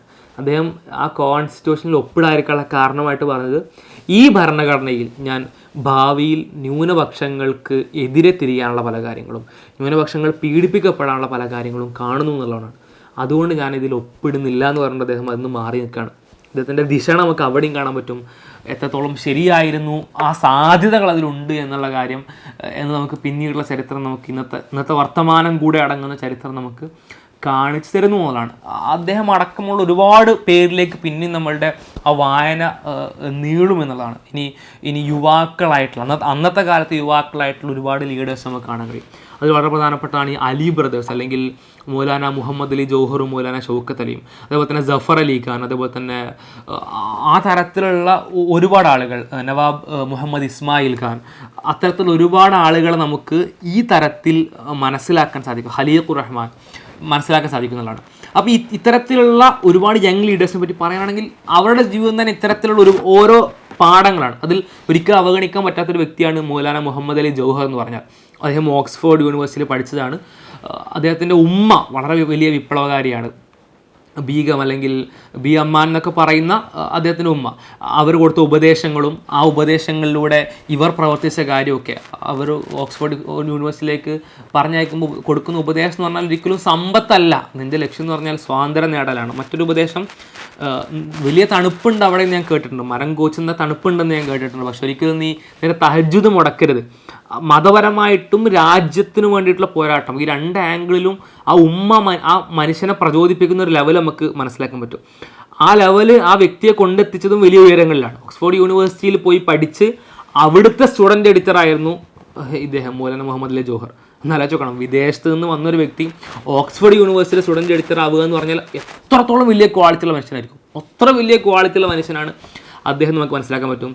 അദ്ദേഹത്തെ പറ്റി ഗാന്ധിജി പറഞ്ഞത്, ഇന്ത്യക്ക് വേണ്ടി ഒരുപാട് ആളുകൾ സംസാരിക്കുന്നത് ഞാൻ കേട്ടിട്ടുണ്ട്, പക്ഷേ ജൗഹർ സംസാരിക്കുന്നത് പോലെ, മൗലാന മുഹമ്മദ് അലി ജൗഹർ സംസാരിക്കുന്നത് പോലെ മറ്റൊരാളും ഇന്ത്യക്ക് വേണ്ടി സംസാരിക്കുന്നത് ഞാൻ കേട്ടിട്ടുള്ളതാണ്. അഥവാ ഗാന്ധിജി കേട്ട ഇന്ത്യക്ക് വേണ്ടിയിട്ടുള്ള ഏറ്റവും മികച്ച സംസാരം വന്നത് ഒരു മുസ്ലിമിൻ്റെ നാവിൽ നിന്നാണ്, മൗലാന മുഹമ്മദ് അലി ജൗഹറിൻ്റെ നാവിൽ നിന്നാണ്. അത് എവിടെ കൂടെ മനസ്സിലാക്കാൻ പറ്റുന്നതാണ്. നമുക്ക് വട്ടമേശ സമ്മേളനത്തിൽ ഇന്ത്യയെ പ്രതിനിധീകരിച്ച് ആര് സംസാരിക്കും എന്ന ചർച്ച വന്നപ്പോൾ ഒരുപാട് വാഗ്മികളുണ്ട് ഇവിടെ, ഒരുപാട് പണ്ഡിതന്മാരുണ്ട് ഇവിടെ, ഒരുപാട് പ്രഭാഷകന്മാരുണ്ട് ഇവിടെ. അവരിൽ നിന്നും ഗാന്ധിജി തിരഞ്ഞെടുത്തത് മൗലാന മുഹമ്മദ് അലി ജൗഹറിനെ ആയിരുന്നു. അദ്ദേഹത്തെയാണ് എന്നിട്ട് വട്ടമേശ സമ്മേളനത്തിലേക്ക് അയക്കുന്നതും. ആ വട്ടമേശ സമ്മേളനത്തിൽ അദ്ദേഹത്തിൻ്റെ പ്രകടനത്തെയൊക്കെ പറ്റിയിട്ട് നമുക്ക് ഒരുപാട് വായിച്ചിട്ടും കേട്ടിട്ടും അതിൽ നിന്ന് ഒരുപാട് പ്രചോദനം ഉൾക്കൊണ്ടിട്ടൊക്കെ ഉണ്ട്. 80 രാജ്യങ്ങളുടെ മുഴുവൻ രാജാവായിട്ടുള്ള ജോർജ് എന്ന് പറയുന്ന രാജാവിനോട് അദ്ദേഹം ആക്രോശിക്കുകയാണ്, മിസ്റ്റർ ജോർജ് എന്ന് പറഞ്ഞിട്ട്. ചില സാഹചര്യങ്ങളിൽ ഒരു സമയത്ത് അത് അദ്ദേഹത്തിൻ്റെ വിശ്വാസത്തെ ചോദ്യം ചെയ്യുമ്പോഴാണ്. ആ ചോദ്യം ചെയ്യുമ്പോൾ പറയുന്നുണ്ട്, നിങ്ങളെൻ്റെ മതത്തെപ്പറ്റി ചോദിക്കുകയാണെങ്കിൽ ഒന്നാമതും രണ്ടാമതും മൂന്നാമതും ഞാനൊരു മുസ്ലിമാണ്. നിങ്ങളെൻ്റെ രാജ്യത്തെപ്പറ്റി ചോദിക്കുകയാണെങ്കിൽ ഒന്നാമത് രണ്ടാമത് മൂന്നാമത് ഞാൻ ഇന്ത്യക്കാരനാണെന്ന് പറഞ്ഞുകൊണ്ട് മിസ്റ്റർ ജോർജ് എന്ന് വിളിച്ചുകൊണ്ട് അലറുന്നുണ്ട് അദ്ദേഹം. അതേപോലെ തന്നെ തൻ്റെ അവകാശങ്ങൾ എവിടെ നിന്ന് നേടിയെടുക്കാൻ ഒരു മടിയില്ലാത്ത ആളായിരുന്നു. അപ്പോൾ വട്ടമേശ സമ്മേളനത്തിൽ 80 രാജ്യങ്ങളുടെ പ്രതിനിധികൾ വന്നിരിക്കുമ്പോൾ ആ വലിയ രാജാവിന് മുന്നിൽ അദ്ദേഹത്തെ സംസാരിക്കാൻ ക്ഷണിക്കുന്ന സമയത്ത് 5 മിനിറ്റാണ് അദ്ദേഹത്തിന് അനുവദിക്കുന്നത്. അപ്പോൾ അദ്ദേഹം പറയുന്നത്, എനിക്ക് 5 മിനിറ്റ് പോരാ, കാരണം ഞാൻ സംസാരിക്കാൻ വന്നിട്ടുള്ള ചെറിയൊരു പോപ്പുലേഷനെ റെപ്രസെൻ്റ് ചെയ്തിട്ടല്ല. അന്നത്തെ ഇന്ത്യയുടെ ജനസംഖ്യ 32 കോടിയോളമാണ്, അല്ലെങ്കിൽ എസ്റ്റിമേറ്റഡ് എണ്ണം അത്രയാണ്. അദ്ദേഹം പറയുന്നുണ്ട് 32 കോടി ജനങ്ങളെ പ്രതിനിധീകരിച്ചുകൊണ്ടാണ് സംസാരിക്കുന്നത്. 1 കോടി ജനങ്ങൾക്ക് 1 മിനിറ്റ് നിങ്ങൾ അനുവദിച്ചാൽ പോലും എനിക്ക് 32 മിനിറ്റ് വേണമെന്ന് പറഞ്ഞുകൊണ്ട് തൻ്റെ സമയം അധികമായി വാങ്ങിക്കൊണ്ടാണ് അദ്ദേഹം സംസാരിക്കുന്നത്. ഇതേപ്പറ്റി പറയാനാണെങ്കിൽ ഒരുപാടുണ്ട്. അദ്ദേഹം പിന്നീട് ലണ്ടനിൽ വെച്ച് മരണപ്പെടുകയും പിന്നെ ബൈത്തുൽ മുഖദ്ദസിൽ വെച്ച് ഇസ്ലാമിനെ സംബന്ധിച്ച് വളരെ പ്രധാനപ്പെട്ട ഒരു സിയാറത്ത് കേന്ദ്രം കൂടെ ആയിട്ടുള്ള, അല്ലെങ്കിൽ പ്രവാചകൻ സ്വല്ലല്ലാഹു അലൈഹി വസല്ലം വിശിഷ്ടമായിക്കൊണ്ട് സിയാറത്ത് അനുവദിച്ചുകൊണ്ട്, സിയാറത്ത് പുണ്യകരമായിക്കൊണ്ട് പഠിപ്പിച്ച 3ാമത്തെ പള്ളി കൂടെയാണ്. അപ്പോൾ മസ്ജിദുൽ അഖ്സ. അപ്പോൾ അവിടെയാണ് നമുക്ക് ഇദ്ദേഹത്തിൻ്റെ ഖബറിടം കൂടെ കാണാൻ കഴിയുന്നതാണ്. അപ്പോൾ നേരത്തെ പറഞ്ഞ ആ ഒരു യങ് ലീഡേഴ്സിൽ, അത് പ്രധാനപ്പെട്ട മുസ്ലിം ലീഗിൻ്റെ പ്രവർത്തകരായിരുന്നു അവർ അന്നത്തെ കാലത്തെ. അപ്പോൾ യങ് ലീഡേഴ്സിൽ മുഹമ്മദ് അലി ജൗഹറിനെ പോലെയുള്ള, ഇനി ചരിത്രം പറയാനുള്ള സമയക്കുറവ് കൊണ്ട് പല ആളുകളെയും ഇവിടെ സ്കിപ്പ് ചെയ്യാണ്. അത്തരത്തിലുള്ള ഒരുപാട് ലീഡേഴ്സ് നമുക്ക് കാണാൻ കഴിയുന്നതാണ്. ഇനി അവിടെ നിന്ന് ഇങ്ങോട്ട് വന്നാൽ, ഇതിപ്പോൾ പ്രധാനമായും നമ്മൾ പറഞ്ഞ കാര്യങ്ങൾ എന്ന് പറഞ്ഞാൽ നോർത്ത് ഇന്ത്യയുമായി ബന്ധപ്പെട്ടാണ്. സൗത്ത് ഇന്ത്യയിലെ പോരാട്ടങ്ങൾ പലപ്പോഴും പല ആളുകളും സെലിബ്രേറ്റ് ചെയ്തിട്ടില്ല. എന്തുകൊണ്ട് സെലിബ്രേറ്റ് ചെയ്തിട്ടില്ല എന്ന് വെച്ചാൽ, പല എഴുത്തുകളും വന്നിട്ടുള്ളത് നോർത്ത് ഇന്ത്യയെ സംബന്ധിച്ചാണ്. അല്ലെങ്കിൽ സൗത്ത് ഇന്ത്യയുടെ ഭാഷകളൊക്കെ റീജിയണൽ ആയിട്ടുള്ള ഭാഷകളാണ്. തമിഴ്, അല്ലെങ്കിൽ കന്നഡ, തെലുങ്ക്, മലയാളമൊക്കെ പോലെയുള്ള പ്രാദേശിക ആയതുകൊണ്ട് തന്നെ എഴുത്തുകൾ ഒരു പരിധിക്കപ്പുറം സ്ഥലങ്ങൾക്ക് അപ്പുറത്തേക്ക് പോകില്ല. അല്ലാതെ സൗത്ത് ഇന്ത്യയിലെ പോരാട്ടങ്ങളല്ലാത്തത് കൊണ്ടല്ല, സൗത്ത് ഇന്ത്യയിലെ നേതാക്കന്മാരല്ലാത്തത് കൊണ്ടല്ല. നമ്മൾ മനസ്സിലാക്കണം, നമ്മുടെ സൗത്ത് ഇന്ത്യയിലെ ആളുകളൊക്കെ വളരെ ചെറിയ നേതാക്കന്മാരായിട്ടും നോർത്ത് ഇന്ത്യയിലെ നേതാക്കന്മാരെ വലിയ നേതാക്കന്മാരായിട്ടും പലപ്പോഴും വായിക്കുന്നത് പ്രശ്നം ഇതാണ്. എന്തുകൊണ്ടെന്ന് വെച്ചാൽ ചരിത്രത്തിൽ ചരിത്രത്തിൽ ഒരുപാട് ആളുകൾ സംസാരിക്കുന്ന ഒരു ഭാഷയിൽ എഴുതുന്നത് ഇവരെ പറ്റിയിട്ടാണ്. അല്ലെങ്കിൽ ആ ഭാഷയിൽ സംസാരിക്കുന്ന ആളുകളുടെ നേതാക്കളായിട്ട് ഉയരുന്ന ആളുകളാണ് പൊതുവെ നേഷൻ്റെ ലീഡേഴ്സായിട്ട് മാറുക. നമുക്ക് ഇന്നും ആ ട്രെൻഡ് കാണാൻ കഴിയും. ഹിന്ദി ബെൽറ്റിൽ നിന്നാണ് നമുക്ക് ഇന്നും രാഷ്ട്രീയപരമായിട്ട് ഇന്ത്യയുടെ ഏറ്റവും ടോപ്പിലെ പോസ്റ്റുകളിലേക്ക് ആളുകൾ വരുന്നത് കാണാൻ കഴിയും. എന്തുകൊണ്ടാണെന്ന് വെച്ചാൽ ഹിന്ദി സംസാരിക്കുന്ന പറഞ്ഞാൽ ഹിന്ദിയുടെ അനുബന്ധ ഭാഷകളായിട്ടുള്ള ഉറുദു അടക്കമുള്ള ഭാഷകളിലേക്ക് വരും, അഥവാ സമാനമായിട്ടുള്ള ഭാഷകൾ വരും. അപ്പോൾ ഒരുപാട് മനുഷ്യന്മാരോട് സംസാരിക്കാൻ പറ്റുന്ന ആളുകൾ, ആ ആളുകൾക്കായിരിക്കും സ്വാഭാവികമായിട്ടും ആ മൊത്തം രാജ്യത്തിൻ്റെ നേതൃസ്ഥാനത്തേക്ക് വരാൻ എളുപ്പം. അപ്പം അതുകൊണ്ടാണ് അത്തരം ആളുകൾ നേതൃസ്ഥാനത്തേക്ക് വരുന്നതും അത്തരം ആളുകളെ പറ്റി കൂടുതൽ എഴുതുന്നതൊക്കെ. സൗത്ത് ഇന്ത്യയിലേക്ക് വന്നാൽ സൗത്ത് ഇന്ത്യയിൽ വലിയ പോരാട്ടങ്ങൾ സംഭവിക്കുന്നുണ്ട്. സൗത്ത് ഇന്ത്യയിലെ പോരാട്ടങ്ങളാണ് ശരിക്കും ബ്രിട്ടീഷുകാർ പിടിച്ച് കുലുക്കപ്പെട്ട പോരാട്ടങ്ങൾ പലപ്പോഴും സൗത്ത് ഇന്ത്യയിൽ ഉണ്ടായിട്ടുള്ളത്. ആ സൗത്ത് ഇന്ത്യയിലെ പോരാട്ടങ്ങളെ ഈ ഒരു അഡ്വാൻറ്റേജ് ഉപയോഗിച്ചുകൊണ്ട് ബ്രിട്ടീഷുകാർ വലിയ രീതിയിൽ മാനിപ്പുലേറ്റ് ചെയ്തിട്ടും കൂടിയുണ്ട്. അഥവാ സൗത്ത് ഇന്ത്യയിലെ ഈ പോരാട്ടങ്ങൾ നടത്തുന്ന ആളുകളെ വക്രീകരിച്ചുകൊണ്ട്, അല്ലെങ്കിൽ അവരുടെ ചരിത്രത്തെ തെറ്റായി വ്യാഖ്യാനിച്ചുകൊണ്ട് ഒരു ചരിത്രപരമായ വലിയൊരു അപരാധം കൂടെ, അല്ലെങ്കിൽ വലിയൊരു അക്രമം കൂടെ ബ്രിട്ടീഷുകാർ ചെയ്തു വെച്ചിട്ടാണ് പോയിട്ടുള്ളത്. സൗത്ത് ഇന്ത്യയിലെ പോരാട്ടങ്ങൾ എടുക്കുമ്പോൾ ഏറ്റവും പ്രധാനപ്പെട്ട പോരാളി എന്ന് പറഞ്ഞാൽ മറ്റാരും ആയിരുന്നില്ല, ടിപ്പു സുൽത്താനായിരുന്നു. അദ്ദേഹത്തിൻ്റെ ഉപ്പ ഹൈദർ മുതൽ ടിപ്പു സുൽത്താനായിരുന്നു ഈ ബ്രിട്ടീഷുകാർക്കെതിരെയുള്ള പോരാട്ടത്തിൻ്റെ സൗത്ത് ഇന്ത്യൻ മുഖം. അദ്ദേഹം എന്ന് പറഞ്ഞാൽ വലിയ രീതിയിലുള്ള പോരാട്ടങ്ങൾ, വലിയ രീതിയിലുള്ള പോരാട്ടം എന്ന് പറഞ്ഞാൽ മഹായുദ്ധങ്ങൾ തന്നെ നയിക്കുകയായിരുന്നു ബ്രിട്ടീഷുകാർക്കെതിരെ. അതും ഒരു ചെറു രാജ്യത്തിൻ്റെ രാജാവ് ബ്രിട്ടീഷുകാർക്കെതിരെ എത്ര വലിയ യുദ്ധങ്ങൾ നയിക്കണമെങ്കിൽ, ആ യുദ്ധങ്ങൾ കൊണ്ട് ബ്രിട്ടീഷുകാർ വിറച്ചിട്ടുണ്ടെങ്കിൽ, വീണ്ടും സൈന്യങ്ങളെ ഇറക്കാൻ അവർ തീരുമാനിച്ചിട്ടുണ്ടെങ്കിൽ, ആ രാജാവിൻ്റെ വലുപ്പം ആലോചിക്കാൻ. അതും അദ്ദേഹം കൊല്ലപ്പെടുന്ന സാഹചര്യമൊക്കെ നമുക്ക് യുദ്ധത്തിൽ കാണാൻ കഴിയും. ആ കൊല്ലപ്പെടലൊന്നും ഒരു നിലക്കും ഒരു രാജാവിനെ സംബന്ധിച്ച് എക്സ്പെക്റ്റബിൾ അല്ല. അങ്ങനെ അദ്ദേഹം കൊല്ലപ്പെട്ടില്ലായിരുന്നെങ്കിൽ ഒരുപക്ഷെ ആ പോരാട്ടത്തിൻ്റെ എക്സ്റ്റൻഷൻ വളരെ വലിയ രീതിയിൽ ഉയർന്നേനെ. അദ്ദേഹം ബ്രിട്ടീഷുകാർക്കെതിരെ പോരാടാൻ എന്തുപോലും ചെയ്യുന്നുണ്ടെന്ന് അറിയോ? അദ്ദേഹം പോരാടാൻ ബ്രിട്ടീഷുകാരുടെ ഏറ്റവും വലിയ ശത്രുവായിട്ടുള്ള നെപ്പോളിയൻ, ഫ്രാൻസിൻ്റെ അന്നത്തെ വളരെ പ്രധാനപ്പെട്ട നേതാവായിരുന്ന ഭരണാധികാരിയായിരുന്ന നെപ്പോളിയനുമായിട്ട് പോലും കൊളാബറേഷൻ ജോയിൻ ചെയ്തിട്ടുള്ള, യോജിച്ചുകൊണ്ടുള്ള പോരാട്ടം അന്ന് ടിപ്പു സുൽത്താൻ ആലോചിക്കുന്നുണ്ട്. പക്ഷേ ഒരേ സമയത്ത്, ഈ ആലോചനയുടെ വേള ഒരേ സമയത്ത് നെപ്പോളിയൻ അവിടെയും ടിപ്പു സുൽത്താൻ ഇവിടെയും പരാജയപ്പെടുകയോ കൊല്ലപ്പെടുകയോ ചെയ്തതുകൊണ്ട് അങ്ങനെ ഒരു സംഭവം നടക്കാതിരുന്നതാണ്. ഒന്ന് ആലോചിച്ചൊക്കെ, ഇമാജിൻ അങ്ങനെ ഒരു സംഭവം നടന്നിരുന്നെങ്കിൽ എത്ര വലിയൊരു ചരിത്രപരമായ സംഭവമായിട്ട് ലോകം അതിനെ രേഖപ്പെടുത്തുമായിരുന്നു.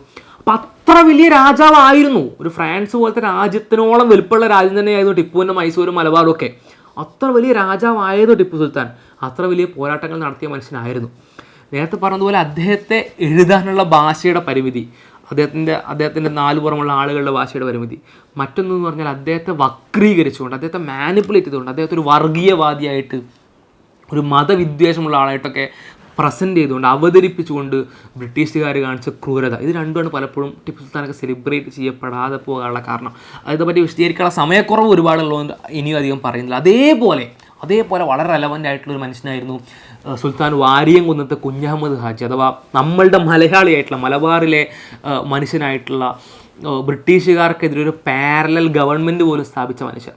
പാരലൽ ഗവൺമെൻറ് എന്ന് പറഞ്ഞാൽ ബ്രിട്ടീഷുകാരെ പറ്റി പറയാറുണ്ട് പലപ്പോഴും, സൂര്യൻ അസ്തമിക്കാത്ത സാമ്രാജ്യം എന്ന് പറയാറുണ്ട്. സൂര്യൻ അസ്തമിക്കാത്ത സാമ്രാജ്യം എന്നുള്ള അവരെ പറ്റി പറയാനുള്ള കാരണം എന്ന് പറഞ്ഞാൽ, ഈ ലോകത്തിൻ്റെ ഏതെങ്കിലും ഒരു ഭാഗത്ത് എപ്പോഴും സൂര്യൻ ഉദിച്ചുകൊണ്ടാണല്ലോ ഇരിക്കുക. ഭൂമി ഗോളാകൃതിയിലും സൂര്യനെ അത് ചുറ്റുമൊക്കെ ചെയ്യുന്നതായതുകൊണ്ട് എപ്പോഴും എല്ലായിടങ്ങളിലും ഏതെങ്കിലും ഒരിടത്ത് സൂര്യൻ ഉദിച്ചുകൊണ്ടിരിക്കും. എല്ലായിടങ്ങളിലും കൂടി സൂര്യൻ അസ്തമിച്ചൊരു സമയം വരില്ല. അപ്പോൾ സൂര്യൻ അസ്തമിക്കാത്ത സാമ്രാജ്യമാണ് ബ്രിട്ടീഷ് സാമ്രാജ്യം എന്ന് പറയുന്ന അർത്ഥം. ഈ ലോകത്തിൻ്റെ ഏതെങ്കിലും ഒരു കോണിൽ സൂര്യൻ എപ്പോഴും ഉദിക്കുന്നുണ്ടെങ്കിൽ, ഈ ഉദിക്കൽ അല്ലെങ്കിൽ സൂര്യൻ്റെ പ്രകാശം എല്ലാ സമയത്തും ഏതെങ്കിലുമൊക്കെ ഒരു ബ്രിട്ടീഷ് കോളനിയിൽ എത്തിക്കൊണ്ടേയിരിക്കുന്നുള്ളതാണ്. ഭൂമിയുടെ എല്ലാ ഭാഗത്തും ബ്രിട്ടീഷുകാർ കോളനി ഉണ്ടെന്നുള്ളതാണ്. ആ കോളനികളിൽ ഒന്നിൽ പോലും ഒരേ സമയം ബ്രിട്ടീഷുകാർ ഭരിച്ചുകൊണ്ടിരിക്കുന്ന ഒരു പ്രദേശത്ത് ബ്രിട്ടീഷുകാർക്കെതിരെ ഒരു പാരലൽ ഗവൺമെൻറ് ഉണ്ടായിട്ടില്ല, സമാന്തരമായ ഒരു ഭരണ സംവിധാനം ഉണ്ടായിട്ടില്ല, ഒറ്റ സ്ഥലത്തൊഴികെ. അത് കേരളത്തിലാണ്. നമ്മൾ പലപ്പോഴും ചരിത്രങ്ങൾ പഠിക്കാറില്ല. കേരളത്തിലാണ് അത് ഉണ്ടായിട്ടുള്ളത്.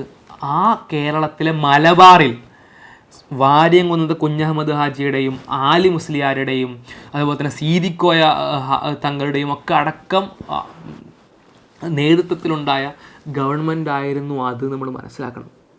അത് വളരെ വിപ്ലവകരമായ ഒരു തീരുമാനമായിരുന്നു. കുറച്ച് മാസമാണ് ആ ഗവൺമെൻറ് നിലനിന്നിരുന്നെങ്കിൽ പോലും, അത് ചില വഞ്ചനകൾ ഉണ്ടായിരുന്നില്ലെങ്കിൽ, ചില ചതികൾ ഉണ്ടായിരുന്നില്ലെങ്കിൽ, ചില ആളുകൾ ആ തരത്തിലുള്ള ഇടപെടലുകൾ നടത്തിയിട്ടില്ലായിരുന്നെങ്കിൽ ഒരു പക്ഷേ ബ്രിട്ടീഷുകാർക്ക് ടിപ്പു സുൽത്താനെ പോലെയോ അതിനപ്പുറമോ ത്രെറ്റായി മാറാൻ സാധ്യത ഉണ്ടായിരുന്ന ഒരു ഗവൺമെൻറ് സംവിധാനവും ഒരു നേതാവും ഒക്കെ ആയിരുന്നു വാര്യംകുന്നത്ത് കുഞ്ഞഹമ്മദ്. അദ്ദേഹത്തിൻ്റെ രാജ്യത്തിൻ്റെ പേര് മലയാള രാജ്യം എന്നായിരുന്നു. അദ്ദേഹത്തിൻ്റെ പേര് നേരത്തെ ടിപ്പു സുൽത്താനെ പറ്റി പറഞ്ഞതുപോലെ അതിനപ്പുറമോ വർഗീയത ആരോപിക്കുന്നുണ്ട്. അദ്ദേഹം വർഗീയവാദി ആയിരുന്നെങ്കിൽ അദ്ദേഹം മലയാള രാജ്യം എന്നുള്ളൊരു പേരിടുമോ? ടിപ്പു സുൽത്താനെയും അദ്ദേഹത്തിൻ്റെയും ജീവിതം പരിശോധിച്ചാൽ അവരുടെ എത്രയോ സമിതികളിൽ അമുസ്ലിങ്ങളായ ഹിന്ദുക്കളായ ഒരുപാട് ആളുകൾ നമുക്ക് കാണാൻ കഴിയും. വളരെ പ്രധാനപ്പെട്ട ഭരണസമിതികളിലും അവർ അത്തരത്തിലുള്ള പ്രവർത്തനങ്ങൾ ചെയ്തിരുന്ന ആളുകളാണെങ്കിൽ നമുക്കത് കാണാൻ കഴിയുമോ? ചില സംഭവങ്ങൾ എടുത്തുകൊണ്ട് ദുർവ്യാഖ്യാനിച്ചുകൊണ്ട്, ഇപ്പോൾ വാര്യംകുന്നത്ത് കുഞ്ഞഹമ്മദ് കാലത്തൊക്കെ ചില ഇത്തരത്തിൽ വഞ്ചന കാണിക്കുന്ന ബ്രിട്ടീഷുകാരുടെ കയ്യാളുകളായിട്ടുള്ള ചില മനുഷ്യർ, ചില മുസ്ലിം നാമധാരികൾ ചെയ്ത വലിയ അക്രമങ്ങൾ, വലിയ തെറ്റായിട്ടുള്ള കാര്യങ്ങൾ അന്നത്തെ കാലത്ത് വാർത്തകൾ പ്രചരിച്ചു കഴിഞ്ഞാൽ തിരുത്താൻ വളരെ പ്രയാസമാണ്.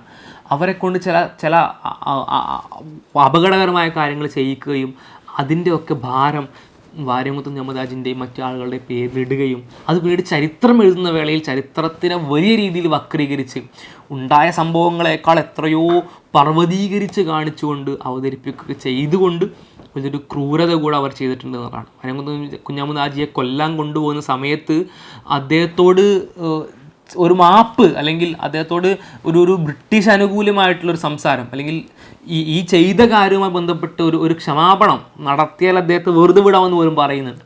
പക്ഷെ അദ്ദേഹം ഒരിക്കലും അത് നടത്താൻ തയ്യാറായില്ല എന്ന് മാത്രമല്ല, അങ്ങനെ തന്നെ അദ്ദേഹം മരണത്തിലേക്ക് നടന്നു പോവുകയാണ്. അദ്ദേഹത്തിന് തൻ്റെ ജീവിതവും തൻ്റെ സുഖങ്ങളുമായിരുന്നു പ്രധാനമെങ്കിൽ അദ്ദേഹത്തിന് അതവിടെ പറഞ്ഞുകൊണ്ട് തന്നെ തടി തപ്പാമായിരുന്നു, തടി ഊരാമായിരുന്നു. അതൊരിക്കലും അദ്ദേഹം ചെയ്തിട്ടില്ല എന്നുള്ളതാണ്. ഇത്തരത്തിലുള്ള അനേകം വ്യക്തികളെ നമുക്ക് കാണാൻ കഴിയും. അതിൽ പല ആളുകളെയും, മലയാളികളായിട്ടുള്ള ആളുകളെ പോലും നമ്മൾ പലപ്പോഴും മറന്നു കളയുന്നതാണ്. നമ്മുടെ നാടുകളിൽ പോലും സ്വാതന്ത്ര്യ സമര സേനാനികളായിട്ട് ഒരുപാട് ആളുകളുണ്ടാവും. മതപരമായ ബാധ്യതയായിട്ട് മുസ്ലിങ്ങൾ എടുത്തതായിരുന്നു അത്. നമുക്ക് വിശുദ്ധ ഖുർആനിൽ ഒരുപാട് അധ്യാപനങ്ങൾ കാണാൻ കഴിയും. നിങ്ങൾ നീതിക്ക് വേണ്ടി നിലകൊള്ളുക, നിങ്ങൾ നന്മയിൽ സഹകരിക്കുക, വതആവനു അലൽ ബിർരി വത്തഖ്വ, നിങ്ങൾ നന്മയിലും ധർമ്മനിഷ്ഠയിലും സഹകരിക്കുക, വലാ തആവനു അലൽ ഇസ്മി വൽ ഉദ്വാൻ, നിങ്ങൾ ഒരിക്കലും പാപത്തിലും അതുപോലെ തന്നെ ദുഷ്ടകരമായിട്ടുള്ള തെറ്റായിട്ടുള്ള തിന്മയായിട്ടുള്ള കാര്യങ്ങളിലും സഹകരിക്കരുത്. അതേപോലെ തന്നെ ഒരു ഭാഗത്ത് കാണാൻ കഴിയും നമുക്ക് കുനു ഖവ്വാമീന ബിൽ ഖിസ്തി ശുഹദാ ലില്ലാ, നിങ്ങൾ അള്ളാഹുവിൻ്റെ അടുത്ത് നിങ്ങൾ സാക്ഷികളാണ്, നീതിയുടെ വിഷയത്തിലുള്ള സാക്ഷികളാണ്. നിങ്ങൾ ഒരിക്കലും അനീതി കാണിക്കാൻ പാടില്ല. വലു അല അൻഫുസിക്കും അവിൽ വാലിദൈൻ വൽ അഖ്റബീൻ, നിങ്ങൾക്കെതിരാണെങ്കിൽ പോലും, നിങ്ങളുടെ സ്വന്തത്തിനെതിരാണെങ്കിൽ പോലും, നിങ്ങളെ മാതാപിതാക്കൾക്കെതിരാണെങ്കിൽ പോലും, കുടുംബക്കാർക്കെതിരാണെങ്കിൽ പോലും നിങ്ങൾ എന്ത് ചെയ്യുന്നറിയോ? നിങ്ങൾ കുനു ഖവ്വാമീന ബിൽ ഖിസ്ത്, നിങ്ങൾ നീതിക്ക് വേണ്ടി നിലകൊള്ളുക എന്ന് വിശുദ്ധ ഖുർആൻ നമ്മളോട് കൽപ്പിക്കുന്നത് കാണാൻ കഴിയും. അപ്പോൾ ഇത്തരത്തിലുള്ള കൽപ്പനകൾ പ്രകാരം മുസ്ലിങ്ങളെ സംബന്ധിച്ച് അവരുടെ മതപരമായ ബാധ്യത, അവരെ സംബന്ധിച്ച് വിശാലമായി അവർക്ക് ലഭിക്കാൻ പോകുന്ന പരലോകവുമായി ബന്ധപ്പെട്ട ബാധ്യത, ദൈവിക കൽപ്പന, അതൊക്കെയായിരുന്നു അവർക്ക് രാജ്യത്തിന് വേണ്ടിയിട്ട്, രാജ്യത്തിൻ്റെ സ്വാതന്ത്ര്യത്തിന് വേണ്ടിയിട്ടുള്ള പോരാട്ടം എന്ന് പറഞ്ഞാൽ. അപ്പോൾ പോരാട്ടത്തെ അവർ അത്രത്തോളം പേഴ്സണലായും അത്രത്തോളം ആത്മാർത്ഥമായിട്ട് ഏറ്റെടുത്തു. ഇത് പലപ്പോഴും ഇത്തരത്തിൽ ഏറ്റെടുക്കുമ്പോൾ തങ്ങൾ മരണപ്പെട്ടാൽ പോലും ഞങ്ങൾക്ക് പ്രശ്നമില്ല, കാരണം തങ്ങളുടെ പരലോകത്ത് ഞങ്ങൾക്ക് വിജയം ഉറപ്പിച്ചു കഴിഞ്ഞു എന്ന ധാരണയിൽ ഇറങ്ങി പുറപ്പെടുന്ന ഒരുപാട് ആളുകൾ നമുക്ക് കാണാൻ കഴിയും. വളരെ കുറച്ച് ആൾക്കാരെ പറ്റി അവർ പറഞ്ഞിട്ടുള്ളൂ. ആ ഇറങ്ങി പുറപ്പെടലുകൾ നടത്തുന്ന മനുഷ്യരെ സംബന്ധിച്ച് അവരെ ബ്രിട്ടീഷുകാർക്ക് പേടിയായിരുന്നു. അല്ലെങ്കിൽ അവർ ആർക്കെതിരെയാണോ പോരാടുന്നത് ആ ആളുകൾക്കത് പേടിയാണ് സ്വാഭാവികമായിട്ടും. എന്തുകൊണ്ടാണെന്ന് വെച്ചാൽ ഇവരെ തടുക്കാൻ കഴിയുന്നില്ല. അങ്ങനെ തടുക്കാൻ കഴിയാത്തതുകൊണ്ട് പല വേളയിൽ നേരത്തെ പറഞ്ഞതുപോലെ സർ സെയ്ദ് അടക്കമുള്ള ആളുകൾ ഉപയോഗിക്കുകയോ അല്ലെങ്കിൽ അവർ ട്രാപ്പിഡ് ആവുകയോ ചെയ്ത ബ്രിട്ടീഷുകാരുടെ ചില തന്ത്രങ്ങൾ, മുസ്ലിങ്ങളായിട്ടുള്ള ചില പണ്ഡിതന്മാരെയൊക്കെ അവരുടെ വരുതിയിലാക്കാൻ അവർ ഉപയോഗിച്ച ചില തന്ത്രങ്ങൾ, ചില സൗകര്യങ്ങളൊക്കെ ഒരുക്കി കൊടുത്തുള്ള തന്ത്രങ്ങൾ. അതുപോലെ തന്നെ ഒരു വേള മിർസ ഗുലാം അഹമ്മദ് ഖാദിയാനി എന്ന് പറയുന്ന കള്ളപ്രവാചകനെ പോലും കളത്തിലിറക്കിക്കൊണ്ട് അവർ നടത്തിയ വലിയ തന്ത്രങ്ങൾ, അദ്ദേഹത്തെ കളത്തിലിറക്കിക്കൊണ്ട് അദ്ദേഹം വഴി അവർ പ്രചരിപ്പിച്ച കാര്യം എന്ന് പറഞ്ഞാൽ ബ്രിട്ടീഷുകാർക്കെതിരെ പോരാടുന്നത്, ഒരു ഭരണ സംവിധാനത്തിനെതിരെ പോരാടുന്നത് മതവിരുദ്ധമാണ്, മതത്തിൻ്റെ ഭാഗമല്ല എന്നൊക്കെ അവരെ ചില ആളുകളെ പഠിപ്പിച്ചുകൊണ്ട് അവരിലേക്ക് പ്രബോധനം ചെയ്തുകൊണ്ട് താൻ പ്രവാചകനാണെന്നൊക്കെ പറഞ്ഞുകൊണ്ട് അങ്ങനെ ഒരു വ്യക്തിയെ പ്ലേസ് ചെയ്യാൻ പോലും ബ്രിട്ടീഷുകാർ നിർബന്ധിതരായി. കാരണം അത്രത്തോളമാണ് മുസ്ലിങ്ങളുടെ പോരാട്ട വീര്യം, അവരുടെ ഇടപെടലുകൾ, അവരുടെ ഇറങ്ങിച്ചെല്ലലുകൾ. ഇത് മതവിദ്വേഷം ഉണ്ടായിക്കൊണ്ടാണ് ചില ഏരിയകളിൽ ബ്രിട്ടീഷുകാർ എതിർത്തത്, അല്ലെങ്കിൽ ബ്രിട്ടീഷുകാർ ഇതിനെ തകർത്തത്. ആ മതവിദ്വേഷം ഉണ്ടാക്കൽ നമുക്ക് ഇതിൻ്റെ ഭാഗമായിട്ട് ടിപ്പു സുൽത്താൻ്റെയും വാര്യംകുന്നത്ത് കുഞ്ഞഹമ്മദ് ഒക്കെ ഭാഗമായിട്ട് നമുക്ക് കാണാൻ കഴിയും. ഒപ്പം തന്നെ ഇന്ത്യയുടെയും പാകിസ്ഥാൻ്റെയും വിഭജനവും ഇതിലൂടെയാണ്, അല്ലെങ്കിൽ അവരുണ്ടാക്കിയെടുത്ത വിഭജനത്തിലൂടെയാണ് സംഭവിച്ചെന്ന് കാണാൻ കഴിയും. ഒന്നിച്ച് പോരാടുന്ന മുസ്ലിങ്ങളെയും അതേപോലെ തന്നെ ഹൈന്ദവരെയും ഈ വിഷയത്തിൽ ഭിന്നിപ്പിക്കാൻ അല്ലെങ്കിൽ ഈ വിഷയത്തിൽ വിഭജിക്കാൻ അവരെടുത്ത ഒരുപാട് തീരുമാനങ്ങൾ. അപ്പോൾ അതിലൊന്നും പെടാതെ, അതിലൊന്നും ഈ തങ്ങളുടെ പോരാട്ട വീര്യത്തെ കെടുത്തിക്കളയാതെ നിരന്തരം പോരാട്ട വീരം മുന്നോട്ട് കൊണ്ടുപോയി ഒരുപാട് ആളുകളെ പറ്റി ഇവിടെ പറഞ്ഞു. ഇതിൽ പറയാത്ത ഒരുപാട് ആളുകളുണ്ട്. എഴുത്തുകളിലൂടെയും പ്രവർത്തനങ്ങളിലൂടെയും സമരങ്ങളിലൂടെയും സായുധ പോരാട്ടങ്ങളിലൂടെയും അഹിംസകളിലൂടെ ഒക്കെ പോരാടിയ ആളുകൾ. ഇപ്പം അല്ലാമ മുഹമ്മദ് ഇഖ്ബാലിനെ പറ്റി പോലും നമ്മൾ പലപ്പോഴും വിട്ടു പറഞ്ഞു. അദ്ദേഹം ഒരുപാട് കവിതകളൊക്കെ രചിച്ചിട്ടുണ്ട്. അദ്ദേഹമാണ് സാരേ ജഹാം സെ അച്ഛ എന്നുള്ള വളരെ വളരെ പ്രശസ്തമായിട്ടുള്ള ദേശഭക്തി ഗാനം രചിച്ചത്. അതേപോലെ തന്നെ അദ്ദേഹമാണ് ശരിക്കും മുഹമ്മദ് അലി ജൗഹറിനെ, ഓക്സ്ഫോർഡിൽ പഠിക്കുന്ന മുഹമ്മദ് അലി ജൗഹറിനെ ഇവിടേക്ക് വിളിച്ചു വരുത്തുന്നത് അല്ലാമ ഇഖ്ബാലാണ്. അദ്ദേഹത്തിൻ്റെ മനോഹരമായ എഴുത്താണ്. ഗർജിക്കുന്ന സിംഹമേ നിങ്ങൾ തിരിച്ചു വരൂ, ഇവിടെ ഗർജിക്കുന്ന സിംഹത്തിൻ്റെ കുറവുണ്ട് എന്ന് പറഞ്ഞുകൊണ്ട് അദ്ദേഹത്തെ വിളിച്ചു വരുത്തുന്ന അല്ലാമ മുഹമ്മദ് ഇഖ്ബാലാണ്. അതുപോലെ മഹാത്മാഗാന്ധിയുടെയൊക്കെ വളരെ പ്രധാനപ്പെട്ട അനുയായിയായിരുന്ന ഖാൻ അഹമ്മദ് ജാഫർ ഖാൻ, അതേപോലെ തന്നെ കേരളത്തിലേക്ക് വരികയാണെങ്കിൽ മൊയ്ദ് മൗലവി അടക്കം, അബ്ദുറഹ്മാൻ സാഹിബ് KPCCയുടെ പോലും അംഗമായിരുന്ന വളരെ പ്രധാനപ്പെട്ട റീജിയണലായി അത്രയും ഇൻഫ്ലുവൻസ് ഉണ്ടായിരുന്ന, അത്രയും വലിയ പോരാട്ടങ്ങൾ നടത്തിയ മനുഷ്യനായിരുന്നു. അദ്ദേഹത്തെ പോലെ ഒരുപാട് ആളുകളെ നമുക്ക് ഇത്തരത്തിൽ കാണാൻ കഴിയുന്നതാണ്. അത്തരം ചരിത്രങ്ങൾ പഠിക്കുക, ചരിത്രത്തിൻ്റെ ഭാഗമാകാൻ നമ്മൾ കൂടെ ശ്രമിക്കുക. ഇന്നത്തെ കാലത്തും ചരിത്രം നടന്നുകൊണ്ടിരിക്കുന്നത് നാളെയുടെ ചരിത്രമാണ് ഇന്ന് എന്ന് നമുക്കറിയാം. അപ്പോൾ അത്തരത്തിലുള്ള വിഷയങ്ങളിൽ നീതിയോടൊപ്പം നിൽക്കാനും അതിനുവേണ്ടി പോരാടാനും തയ്യാറാവുക. ചരിത്രം ഒരിക്കലും മറക്കാതിരിക്കുക, നിരന്തരം പറഞ്ഞുകൊണ്ടിരിക്കുക, മറ്റുള്ളവരെ കേൾപ്പിച്ചുകൊണ്ടിരിക്കുക, സ്വയം ഓർത്തുകൊണ്ടിരിക്കുക എന്നുള്ളതാണ്. അല്ലാഹു തആല അവരിൽ നിന്നും നമ്മളിൽ നിന്നും നന്മയുടെ എല്ലാ പ്രവർത്തനങ്ങളും സ്വീകരിക്കുമാറാകട്ടെ. തെറ്റുകുറ്റങ്ങളെല്ലാം പുറത്തു മാപ്പാക്കി തരുമാറാകട്ടെ. അല്ലാഹുവേ നാഥ, ഞങ്ങളെ നിങ്ങളുടെ ജന്നാത്തുൽ ഫിർദൗസിൽ ഒരുമിച്ച് കൂട്ടുകയും ഖബറിലെയും നരകത്തിലെയും ശിക്ഷയെ തൊട്ട് കാത്ത് രക്ഷിക്കുകയും ചെയ്യണം റബ്ബേ. ലോകത്തിൻ്റെ വിവിധ കോണുകളിൽ പീഡിപ്പിക്കപ്പെടുന്ന നിരപരാധികളായിട്ടുള്ള ആളുകളുടെ നാഥ, അവർക്കെല്ലാം നീ ക്ഷമയും വിജയവും പ്രതിഫലവും നൽകി അനുഗ്രഹിക്കണമെന്നാഥ. ദുരിതങ്ങളിലും പ്രയാസങ്ങളിലും അപകടത്തിലും പെട്ട ആളുകൾക്ക് ക്ഷമ നൽകണമെന്നാഥ. അവർക്ക് നീ തക്കതായ പ്രതിഫലം നൽകി അനുഗ്രഹിക്കണമെന്നാഥ. ഞങ്ങളെല്ലാം നീ എൻ്റെ ഖബറിലെയും നരകത്തിലെയും ശിക്ഷയെ തൊട്ട് കാത്ത് രക്ഷിക്കുകയും സ്വർഗ്ഗത്തിൽ ഒരുമിച്ച് കൂട്ടുകയും ചെയ്യണം റബ്ബേ. ആമീൻ ആമീൻ ബിക യാ അർഹമർ റഹീമീൻ. അസ്സലാമു അലൈക്കും വറഹ്മത്തുള്ളാഹി വബറകാതുഹു.